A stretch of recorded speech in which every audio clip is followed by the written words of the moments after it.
Suite à ma dernière vidéo dans laquelle j'expliquais comme quoi c'était impossible de partir de zéro pour faire un business, notamment en Europe, j'ai eu quand même quelques retours qui me demandaient comment est-ce qu'on pouvait faire si on a un tout petit budget tout de même pour commencer. Alors aujourd'hui, on va traiter d'une thématique répondant à celle-là. Notamment, on va commencer par le cas de l'Afrique. Comment commencer un business avec moins de 100 euros pour ceux qui le voient en euros, voire moins de 50 000 francs pour ceux qui sont directement en Afrique.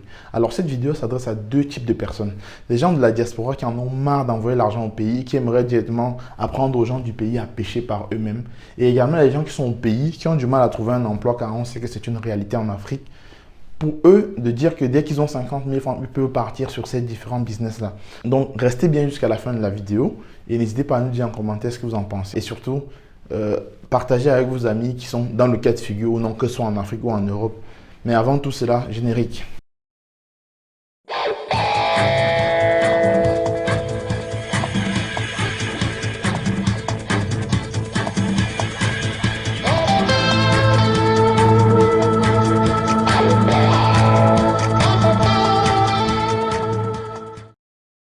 Bienvenue à tout le monde, j'espère que vous allez bien. Je m'appelle Herman Kuyat pour tous ceux qui sont nouveaux sur la chaîne. Ici, on parle d'orientation, de reconversion, de tout ce qui est lié au parcours métier et à l'épanouissement de la jeunesse. Et donc, depuis quelques temps, on s'est décidé également à apporter des solutions entrepreneuriales car on s'est rendu compte que tout le monde ne peut pas aller à l'école, bien qu'on parle essentiellement des sujets liés aux études et au parcours inspirant ici dans les études et dans le travail en général. Du coup, on s'est décidé donc de temps en temps, comme ça, apporter des solutions entrepreneuriales pour tous nos abonnés afin que ceux qui ne sont pas forcément directement intéressés par les parcours étudiantins, qui puissent au moins avoir, non seulement, qui puissent avoir un contenu qui leur est dédié, notamment en apportant donc des solutions entrepreneuriales. Donc du coup, pour ceux qui ont regardé la dernière vidéo dans laquelle je parlais notamment de comment, du fait qu'on se fait harponner tous les jours sur Internet pour nous vendre des formations en nous faisant croire qu'on est capable de partir de zéro et lancer un business à des centaines de milliers d'euros. Je vous ai donc montré que c'était faux. N'hésitez pas à retrouver la vidéo soit ici ou soit ici selon votre terminal d'utilisation, mais également dans la barre de description. Et je me suis donc décidé aujourd'hui à vous parler de comment on peut faire pour lancer un business avec moins de 100 euros ou encore moins de 50 000 francs pour ceux qui sont en Afrique. Donc, je vais vous parler essentiellement de 4 business qui sont rapides à mettre en place, surtout faciles à mettre en place. Donc, restez jusqu'à la fin de la vidéo et dites-moi tout ce que vous en pensez en commentaire. Le premier business ici va être la revente de poulet de chair. Vous savez, ça vous paraît presque bizarre de dire que moi, je peux faire de la revente de poulet de chair. Si, c'est bien possible. Vous savez, je vais prendre notamment l'exemple comme le cas du Cameroun, qui est celui que je connais un peu plus. En fait, il y a pas mal de supermarchés qui commencent à s'installer au Cameroun. Et puis, il y a pas mal d'éleveurs de poulet de chair qui parfois ne font pas beaucoup de poulet de chair, qui ont une certaine quantité peut-être minime. Et qui vont, chaque fois que les poulets arrivent à terme, c'est-à-dire 45 jours, vont aller sur le marché avec une dizaine de poulets et qui peut-être ne vont pas forcément vendre entièrement de poulets. Et en face, on a des supermarchés, des gros et petits supermarchés qui sont installés comme le Grand Mal et bien d'autres encore en Afrique en général, qui eux sont des gros vendeurs et qui n'ont pas forcément tout le temps la quantité pour tous leurs clients. Parce que vous imaginez bien quand c'est un grand supermarché qui est là, lui il a besoin d'une certaine quantité de poulet à vendre. Donc l'idée ici c'est de mettre en relation ces deux parcours-là. Alors votre avantage c'est que vous pouvez comme ça attaquer plusieurs éleveurs, plusieurs petits éleveurs et pouvoir aller donc proposer une certaine quantité au supermarché. Je pense que ça les intéresserait forcément parce que eux, si on peut les garantir que tous les jours on vous apporte du poulet frais de telle quantité, ça les arrange. Et puis de toute façon, ça les coûte beaucoup moins cher que si eux, ils devaient aller vers les vendeurs directement, vers les producteurs tout simplement, ou du moins les éleveurs. Donc pour faire ça, qu'est-ce que vous avez à faire? Tout ce qu'il vous reste à faire, c'est de créer votre petite structure, faire votre branding, c'est-à-dire imprimer des t-shirts, avoir des cartes de visite, en parler surtout autour de vous, pour ceux qui élèvent une dizaine, une vingtaine, voire des centaines de poulets autour de vous, en parler, vous faire connaître dans ce sens-là. Et ensuite, une fois que vous vous êtes fait connaître par les éleveurs en leur garantissant que vous êtes capable de faire écouler rapidement leur poulet sans qu'ils n'aient à rien faire comme effort, c'est-à-dire ils n'ont pas à se déplacer pour aller au marché, ils n'ont pas à craindre qu'ils ne vont pas tout vendre, ils n'ont pas à dire qu'ils vont risquer de se faire voler leur truc ou leur poulet ou quoi que ce soit. Tout ce qu'ils ont à faire, c'est que quand le poulet est prêt, ils vont juste déplumer le poulet et vous chargez de récupérer, de transporter vers les supermarchés et de leur livrer directement. Et de l'autre côté, maintenant, vous garantissez aux supermarchés qui n'ont pas à chercher à savoir où sont les producteurs, ni même à savoir si les producteurs vont produire à temps ou quoi que ce soit. Tout ce qu'ils ont à faire, c'est de vous attendre, vous, et vous allez leur apporter des quantités conséquentes. Parce que si le supermarché doit faire toutes ces recherches-là, chercher qui sont les vendeurs, prendre 2 poulets à gauche, 3 à droite, ça va leur coûter encore plus cher. Donc, vous êtes donc la personne idéale. Vous cherchez des supermarchés, vous signez des contrats progressivement. Plus vous avez des éleveurs, plus vous aurez des supermarchés. Et plus vous garantissez facilitation de travail des uns et des autres, plus vous gagnerez davantage de marché. Mais par contre, derrière, il faut être fiable. Il faut être sûr que quand vous dites à un supermarché, je vais vous apporter tel nombre de poulets ou du moins telle quantité de poulets à telle date, il faudrait qu'à cette date-là, ils aient leur poulet. Parce que c'est important également pour un supermarché de pouvoir compter sur vous et de savoir que leurs chiffres, que vous contribuez à cela et que vous êtes fiable. Donc, vous devez travailler sur ça et ensuite vous faire connaître, faire du branding et tout. Et pour faire un contrat avec des supermarchés et tout, vous devez être une entreprise déclarée. Donc, vous créez votre entreprise. Tout simplement. Donc ça, c'est quelque chose qui est assez faisable et qui ne demande pas beaucoup d'argent au début. Parce qu'au début, vous n'êtes pas forcément obligé de créer directement l'entreprise. Vous pouvez déjà commencer par mettre en relation, tout simplement en disant que, écoutez, vous pouvez même vous positionner comme un vendeur de base devant le supermarché au tout début. Et puis, progressivement, quand les volumes augmentent, à un moment donné, ils vont vous obliger à avoir un contrat. Mais là, vous aurez déjà suffisamment amassé de commissions pour pouvoir créer votre entreprise tranquillement. Donc, ceci est le premier business qui est accessible à tout public. Je ne pense pas que vous ayez besoin d'avoir un doctorat ou un master en je ne sais trop quoi pour faire ça. Tout ce qu'il vous faut, c'est avoir le sens du relationnel, savoir communiquer, savoir mettre en valeur la valeur ajoutée, ce que vous allez apporter. Donc, vous allez pouvoir comme ça expliquer comment vous faites gagner l'argent au supermarché, notamment en leur disant qu'ils n'auront plus à aller démarcher les vendeurs, aller négocier les prix à chaque vendeur, aller chercher les vendeurs du fin fond de ci ou de ça. Ils ont juste à rester comme ça et vous leur livrez chaque telle période, disons par exemple tous les lundis, telle quantité de poulet. Tout ce qui les intéresse, c'est ça. Vous voyez? Et là, vous allez faire gagner du temps, de l'argent et par conséquent, vous aurez une commission. Et de l'autre côté, les éleveurs, vous leur faites comprendre qu'ils n'ont plus à aller au marché, aller s'exposer, aller mettre le poulet en évidence au soleil contre les mouches et je ne sais trop quoi. Tout ce qu'ils ont à faire, c'est élever le poulet, le tuer, dépulper et c'est bon. Et vous prenez le poulet, vous amenez en magasin. Donc, vous voyez? Et c'est comme ça que chaque partie est gagnante dans son domaine. Et voilà comment vous pouvez faire ça. Le deuxième business applicable ici, d'ailleurs, il ne faut même pas 50 000. Avec une 30 000 à peu près, on est déjà dedans. Alors, tenez-vous bien, c'est des nettoyeurs de pièces en cuir. Quand je dis pièces, c'est parce qu'on peut nettoyer on a des canapés en cuir, mais on a également des fauteuils de voiture en cuir et bien d'autres éléments qui peuvent être en cuir dans différentes habitations ou bureaux, peu importe. Alors, comment ça se passe? En effet, en Afrique, bien évidemment, la plupart des personnes qui sont aisées ou du moins à l'aise financièrement ne savent pas parfois comment entretenir le cuir qu'ils ont chez eux. Et le cuir, vous savez, c'est une matière naturelle, pour la plupart en tout cas, pour les personnes aisées. Et donc, quand ce n'est pas entretenu, ça durcit et c'est pas ouf, c'est pas terrible à utiliser. Alors si vous venez leur apporter cette valeur ajoutée de dire que vous êtes capable de nettoyer, d'entretenir leur cuir et de remettre à leur cuir leur état neuf, alors ça, je vous garantis qu'ils le feront. Mais pour vous faire accepter, c'est quand même tout de même délicat parce que parfois au début, les gens n'ont pas cette culture de dire que oui, le cuir peut être remis à neuf, il peut être nettoyé. Donc vous pouvez par exemple proposer le service gratuit dans un début. Et une fois que vous avez fait le service gratuit, en venant vous habiller avec le vêtement de votre entreprise, vous avez votre carte de visite que vous laissez. Vous passez dans les bureaux, dans différents bureaux, que ce soit à Bonanjo, Bonapriso, Aqua pour ceux qui sont à Douala, ou Bastos et autres pour ceux qui sont à Yaoundé par exemple. Et c'est comme ça que vous faites connaître, vous déposez vos cartes, ou dans les ministères, vous déposez vos cartes, vous donnez vos cartes à tous ceux que vous pouvez rencontrer dans ces écosystèmes-là. Car vous savez pertinemment que c'est dans ces écosystèmes-là que vous allez trouver le plus de monde susceptible d'avoir du cuir, que ce soit dans leur voiture, que ce soit dans leur maison. C'est comme ça que vous allez vous faire connaître.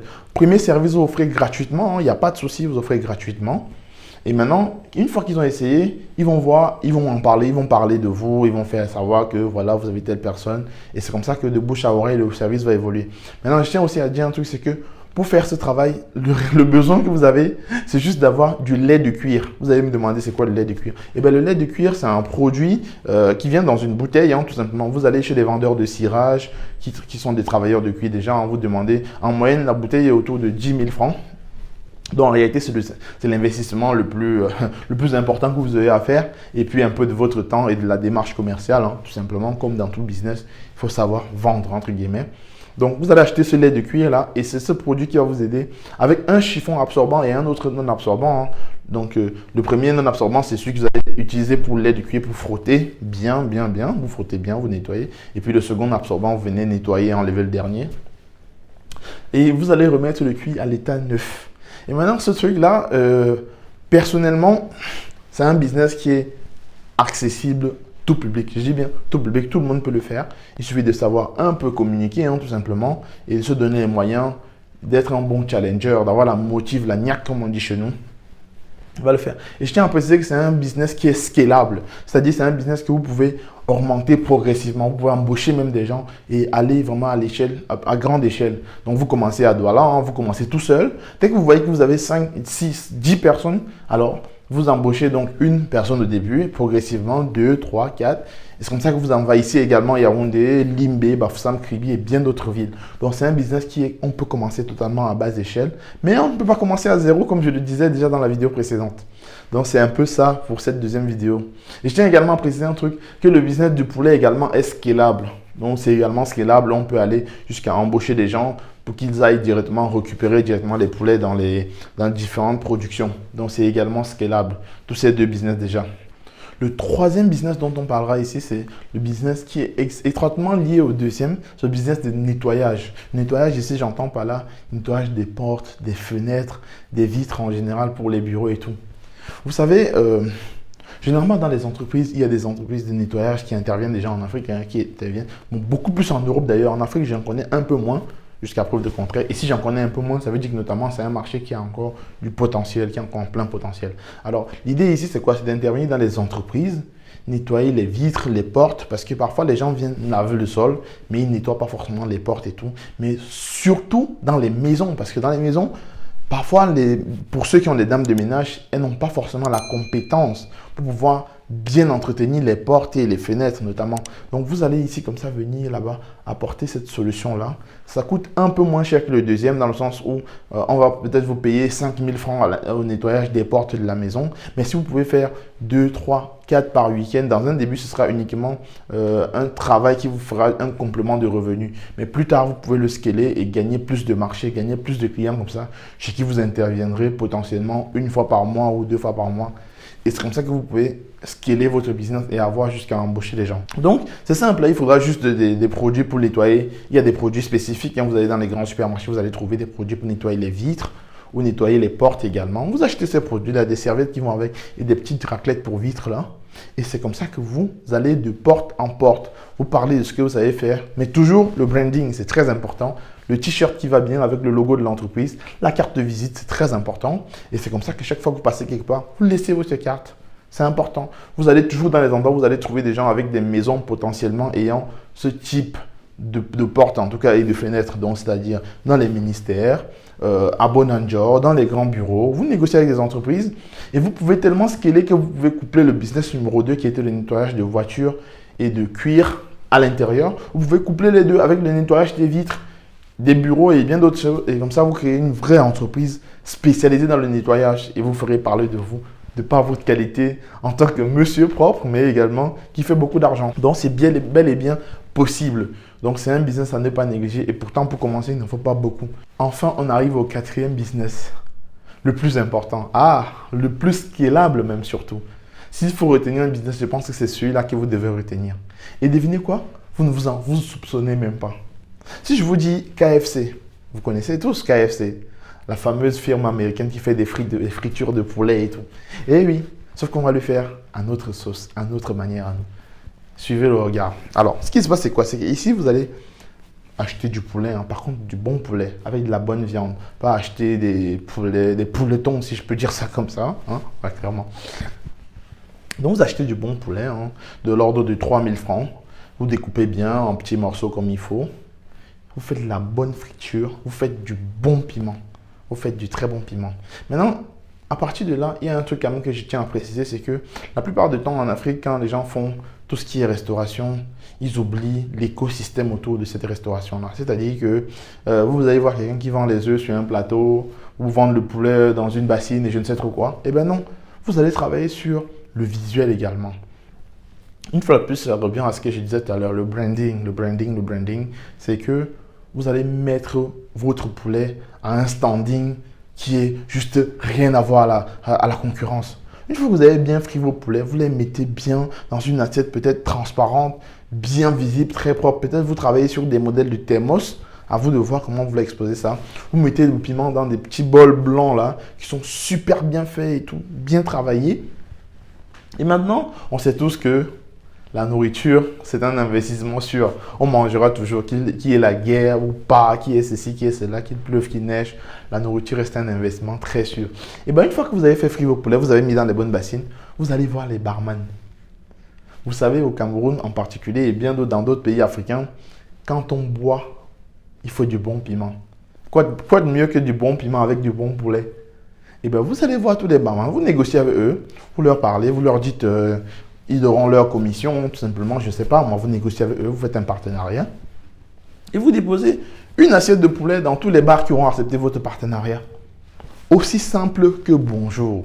Eux, quand ils vendent des bières, les gens vont piocher dans le poulet, ils vont manger, on leur facture à la fin et à la fin, on dit, on avait déposé tel nombre de morceaux de poulet, ils ont été tous vendus, mathématiques, pourcentage et on a réglé la question.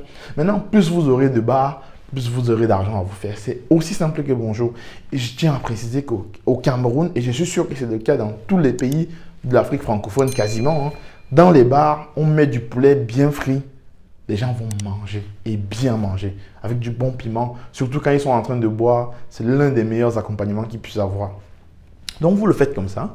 Vous faites votre équipe derrière, des commerciaux qui vont chaque jour aller attaquer les barman, chaque jour aller attaquer des barman, chaque jour. Donc ce qui fait que progressivement, vous avez de plus en plus de bars. Et qui dit de plus en plus de bars, dit de plus en plus de poulet à frire. Et donc, par conséquent, de plus en plus d'argent à se faire. C'est comme ça que vous allez scaler votre business. Comme ça que vous allez développer votre business, vous allez le déployer. Mais à condition de travailler votre visibilité, de travailler votre branding, d'avoir du bon poulet, d'être fiable qualitativement. Et des gens parleront de votre business à votre place. Donc, pensez-y. Et je pense que ce business-là également, pour le commencer, même avec moins de 50 000, vous commencez avec un bar, sans besoin de chercher trop loin. Un bar. Progressivement, vous-même, vous allez démarcher d'autres bars. Parce que de toute façon, dès que vous avez mis dans un bar, ce n'est plus à vous de vendre. Le produit va se vendre seul. Pendant ce temps, vous vous concentrez sur d'autres bars. Vous cherchez, vous attaquez d'autres marchés. Et un bon commercial, et je précise le cas du Cameroun parce que c'est le cas que je connais le plus. Un bon commercial peut en moyenne signer un bar par jour s'il est efficace. Donc, dites-vous que si vous êtes vraiment efficace, au bout de 2 semaines, vous allez recruter un nouveau commercial qui ira attaquer les bars pour vous parce que vous aurez tellement à faire. Ou alors, vous allez recruter une nouvelle personne pour frire et vous allez vous concentrer sur l'attaque des marchés. Donc, c'est un business qui est rapidement scalable, vraiment très rapidement scalable. Pensez-y, c'est un business qui est faisable. Alors, notre vidéo touche à sa fin.